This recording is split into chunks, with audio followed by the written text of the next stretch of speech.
हमारे हिंदू भाई हैं वो भी बड़े जोश और जज्बे के साथ मुबारकाए हक की पहली सालगिरह मना रहे हैं, धूमधाम से मना रहे हैं। मैं इस वक्त कराची के तारीखी मंदिर पंचमुखी हनुमान मंदिर में खड़ा हुआ हूँ, जहाँ पर हमारे जो हिंदू भाई हैं वो मुबारकाए हक की पहली सालगिरह सेलिब्रेशन कर रहे हैं। और इस वक्त वज़ीर आला सिंध के मावन ख़ुसूसी बराए अक़लियती अमूर डॉक्टर श्याम सुंदर साहब मौजूद हैं, जिन्होंने ये प्रोग्राम यहाँ पर मुनक्कद किया। और पूरे जो हमारे यहाँ के हिंदू भाई जो भाई बहन रहते हैं वो यहाँ पर आकर मुबारकाए हक की पहली सालगिरह बड़े धूमधाम से सेलिब्रेशन कर रहे हैं। पाकिस्तान हमेशा जिंदाबाद।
मैं सबसे पहले मुबारका हक के हवाले से पूरी पाकिस्तानी कौम को मुबारकबाद देता हूँ।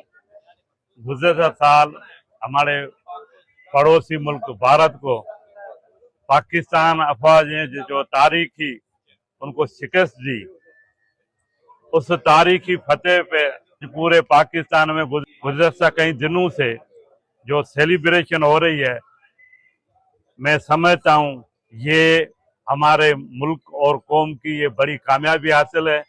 मैं इस मौके पे प्रेसिडेंट जनाब आसिफ अली जरदारी साहब को, हमारे चेयरमैन बिलावल भुट्टो जरदारी साहब को, फील्ड मार्शल सैयद आसम मुनी साहब को और पाकिस्तान अफवाज की तीनों सरबराह को, पाकिस्तानी कौम को, वफाकी हुकूमत और सूबाई हुकूमत को दिली मुबारकबाद देता हूँ। मैं इस मौके पे आज हम कराची पाकिस्तान के बड़े तारीखी मंदिर श्री हनुमान पंच मंदिर में सिंध हुकूमत की अक़लियती मिनिस्ट्री की तरफ से हमारी हिंदू कम्युनिटी एक बड़े जोश और जज्बे के साथ ये तकरीब की सेलिब्रेशन चल रही है। उसमें हमारे कम्युनिटी के बड़े तादाद में लोगों ने शिरकत की है। आज वो दूसरा दिन मदर डे भी है, तो उस हवाले से हम हिंदू लोग कम्युनिटी के धरती माता को दर्जा देते हैं, अपने वतन, अपने मुल्क को, अपनी जन्मभूमि को।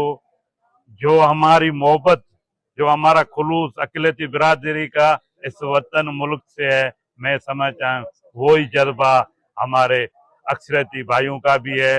हम इस मौके पे एक बड़ा नारा लगाएंगे, पाकिस्तान जिंदाबाद।